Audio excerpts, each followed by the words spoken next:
नमस्कार मित्रांनो big boss मराठीच्या घरातून एक मोठी अपडेट पुढे आली आहे। पॅडी दादांनंतर आता घरातून कोणता सदस्य बेघर होणार याची ही अपडेट आहे। कोण आहे तो सदस्य जाणून घेऊया आजच्या ह्या व्हिडिओद्वारे।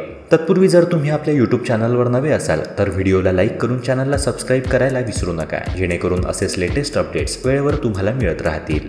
मित्रांनो, कालच्या एपिसोडमध्ये जे पॅडी दादांचे एविक्शन झाले ते खरंच खूप धक्कादायक असे होते। त्यांचे एविक्शन होणार ह्याचा कोणीच अंदाज लावला नव्हता। जरी वोटिंग ट्रेंडनुसार ते टॉप 5 मध्ये नव्हते तरी घरातील 8 सदस्यांपैकी शेवटच्या क्रमांकावर नक्कीच नव्हते। तेव्हा त्यांना घराबाहेर बिग बॉसने कसे काय काढले हा प्रश्न प्रेक्षकांना पडणे साहजिक आहे। शिवाय कालच्या एपिसोडमध्ये डीपी दादा, अंकिता, जान्हवी, वर्षाताई, अभिजित, निक्की आणि सूरज हे 5 सदस्य एका आठवड्यापुरती सुरक्षित असल्याचे घोषित करण्यात आले। सूरज चौहान हा वोटिंग ट्रेंडनुसार टॉपवर आहे, तेव्हा तो 100% सेफ होणारच होता।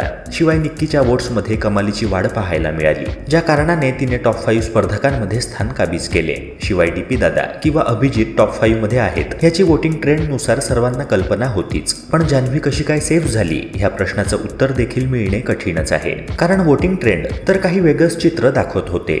आता मित्रांनो, पॅडी दादांचं एविक्शन झाल्यानंतर या आठवड्यादरम्यान अजून एक एविक्शन होणार आहे, ज्याला मिडवीक एविक्शन म्हणता येईल। तर त्यात खात्रीशीर वर्षाताई उसगावकर घराचा निरोप घेतील, जर वोटिंग ट्रेंडनुसार बिग बॉसने निर्णय घेतला। मात्र जर पुन्हा कालसारखा प्रकार बिग बॉसने केला तर मग त्यांच्याऐवजी कोणाला बिग बॉस बाहेर काढणार हे बिग बॉसलाच माहिती।